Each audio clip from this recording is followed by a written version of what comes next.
បាទសូមជម្រាបសួរបងប្អូនទាំងអស់គ្នាហើយនេះខ្ញុំមានប្រធានបទមួយយកមកចែកជូនបងប្អូនដើម្បីធ្វើការត្រិះរិះពិចារណានោះប្រធានបទនោះនិយាយអំពីថាតើមិត្តបែបណាដែលយើងគួររាប់អានបាទមិត្តដែលយើងគួររាប់អានទី1គឺមិត្តដែលមានអត្តចរិតរឹកពីល្អសុភាពរាបសារស្គាល់ខុសស្គាល់ត្រូវស្គាល់ល្អស្គាល់អាក្រក់ស្គាល់ចាស់ស្គាល់ទុំ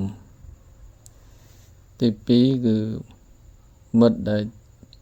ចេះអប់រំដាស់តឿន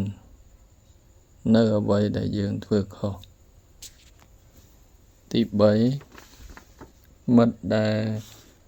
ចូលចិត្តស្ដាប់ហេតុនិងផលនៅពេលដែលយើងនិយាយទី4មិត្តដែលមិនមានអ្នកអាត្មានិយមគិតតែប្រយោជន៍ខ្លួនឯងទី5មិត្តដែលចូលចិត្តធ្វើអំពើសប្បុរសធម៌ទៅដល់ជនក្រីក្រខ្វះទីពឹងចាស់ជរាក្មេងកំព្រាលក្ខនឹងលក្ខទី6មិត្តដែលចេះជួយយើងនៅពេលដែលយើងជួបទុក្ខលំបាកឬពេលដែលមានអាសន្នអន់ក្រផ្សេងទី7មិត្តដែលនាំឲ្យយើងចម្រុងចម្រើនសុខសប្បាយទី8មិត្តដែលស្រឡាញ់យុត្តិធម៌ស្អប់ខ្ពើមចំនួនឬក៏ការប្រើអំពើហិង្សាផ្សេងទី9មិត្តដែលមិនក្បត់ពាក្យសន្យាបាទសម្រាប់ការរៀបរាប់របស់ខ្ញុំនៅពេលនេះសន្មតថាចាប់តែប៉ុណ្ណេះហើយសង្ឃឹមថាបងប្អូនយក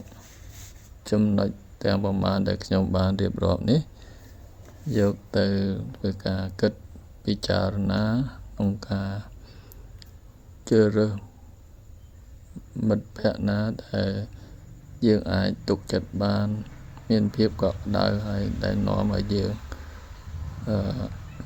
ចម្រើនរុងរឿងសម្រាប់ថ្ងៃអនាគត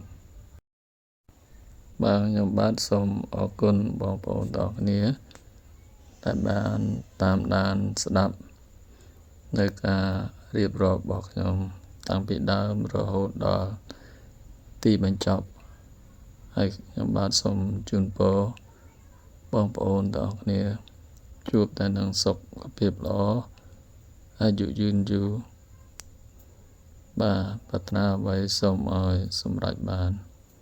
ដោយបំណងសម្រាប់ពេលនេះខ្ញុំបាទសូមអរគុណសូមជម្រាបលាហើយ